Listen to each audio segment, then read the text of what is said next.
Hey everybody, Rabbi David here. First stream, is this the first stream of the new year? I guess it is. The first stream of the new year. Welcome to Torah Tech Tips.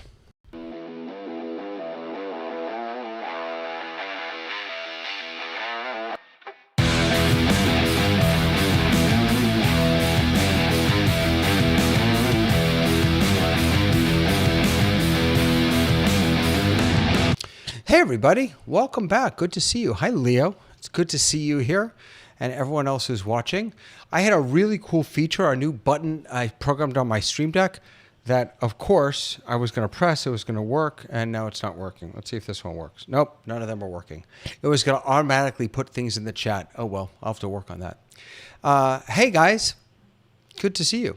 I'm David Pask. I'm here to share some great tech for your great Torah. I have a few exciting things coming up. I'm going to be doing a workshop for the New Jersey Federation in a week or two. I'm going to be doing a program with a group of authors in Canada around Holocaust Memorial, International Holocaust Memorial Day. Got some remote production I'm doing. Lots of good stuff coming up. But today I wanted to just kind of reflect on something actually two things that happened this past week. So you guys probably all know that I'm an Ecamm user. So this is what my Ecamm, I don't know if you can actually see it, but hopefully you can. It doesn't really show me on my screen what you can see. This is my Ecamm layout that I use. This is yeah, you can't see it. I'm looking at it right now. Why is that not working? That's really strange. That you can't see my Ecamm. Oh, maybe because I have it up here. Hold on a second. Watch this. Ready? I'm going to move this down here, and I bet you, now it'll work. Is it working now? Yeah, now it's working. See? Because I had it on the wrong screen. So in any case, so this is the program that I use when I'm doing these live streams or when I'm doing remote production. I use something called Ecamm Live. And the synagogue here that I work at, they use vMix. I'm not a PC guy. I've never played with vMix. I have done some switching in vMix using the vMix app and just grabbing an NDI source. So just getting the sources from vMix on the computer and then bringing it over to an iPad app and then being able to control it that way. But I've never set it up or anything like that. I'm really comfortable in this program, in this setting here in Ecamm.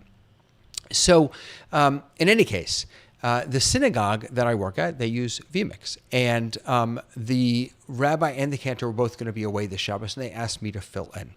Happy to. Love leading services, love leading davening. They have the whole setup, not only the vMix, but the cameras and everything, all set up in the sanctuary. Problem is, like I said, I'm not a vMix guy. I'm not a PC guy. I live on the Macintosh. And I spent quite a bit of time worrying about the experience that I would be able to create if I were leading services in the sanctuary using their setup, using vMix. Now, they have detailed instructions written out about exactly how to do it, what to press, when to do this, when to do that. But I really worried again about the experience, right? How would I, as a leader, as a rabbi, as a prayer leader, as a teacher, be able to offer the best experience to the participants, to the people that were davening and learning along with me? And what I decided is that I wouldn't be able to using vMix. Not because of the software itself. The software is incredibly powerful. I personally find it a little bit confusing, although I haven't spent enough time with it to really understand it. And I'm sure I'd get it in a heartbeat if I did. But it is, it's not something that I use all the time. And so I went to the community and I said, listen, here's what I'd like to do. I'd like to suggest that we not have services in the sanctuary, that instead we just all go into Zoom. Certainly, there's an argument to be made that synagogues in general should be just online at this point anyway, although it depends, of course, where you are in the country. The reason I did this, not because I didn't want to do a hybrid service, it's not because I didn't want people in the sanctuary, it's because I know this system. I know Ecamm, I know how to get into Zoom, I know I've got all my buttons here, all that other stuff. I know that I can lead a meaningful service. I can teach good Torah by sticking with what I know. And ultimately, my argument is that it's more important that the people that are davening with me, that the people in my congregation have a really positive, good, meaningful experience, whether they're on site or online. It's more important that they have that experience than that I use the big fancy schmancy system in the sanctuary that we use every other Shabbos. Now, as it turns out, I didn't have to do it. I got off for this weekend because something changed. But I still think the argument holds true. So I'll give you a second example. I mentioned I'm doing a International Holocaust Day program with some authors up in Canada. This is really exciting. Some of the biggest authors in Canada for children's literature are gathering together. And I'm both producing, if you will, and I'm also hosting this event. And I was in a meeting today, and we were discussing, are we going to bring them all into eCam and then push that into a Zoom webinar? Are we going to have them all come into the Zoom webinar? How do we want to? Now, by bringing people into eCam, I can make it look all fancy schmancy with the overlays and the backgrounds and things like that. But the participants, the authors who are going to be with us, they don't know eCam. We want them to be able to engage with people in the chat and the Q&A. So if we were to use eCam, they would have to, it really isn't about eCam, any production software. If I were going to host them, they'd have to come in to my production software and then also join the Zoom. And then they'd have to turn their cameras off and turn their mics off there and just have the chat open. Then they'd have to make sure their mic is on here and their camera. For them, this would be a system that they're not familiar with. This would not be what they know, and it would put a tremendous burden on them, and again, take away from their capacity to offer the best experience. And so what we decided to do instead is to bring them all into Zoom, and I will just switch it within the Zoom webinar, and I'll have any fancy overlays or things like that on my end just through using eCam just for myself. Using these tools can really improve your game. It can improve the experience until it doesn't, right? Until it becomes a stumbling block, until it gets in the way of what you're trying, the Torah that you're trying to share. So my tip for you this week is stick with what you know. Always challenge yourself. Always try and up your game. Always try and have better video, better audio, better background, better connectivity, better visuals if you're bringing visuals in. Always try and do better. And for anyone who says, I'm tired of this, take a rest and then get untired, because it's important that we do this well and that we continually be upping our game.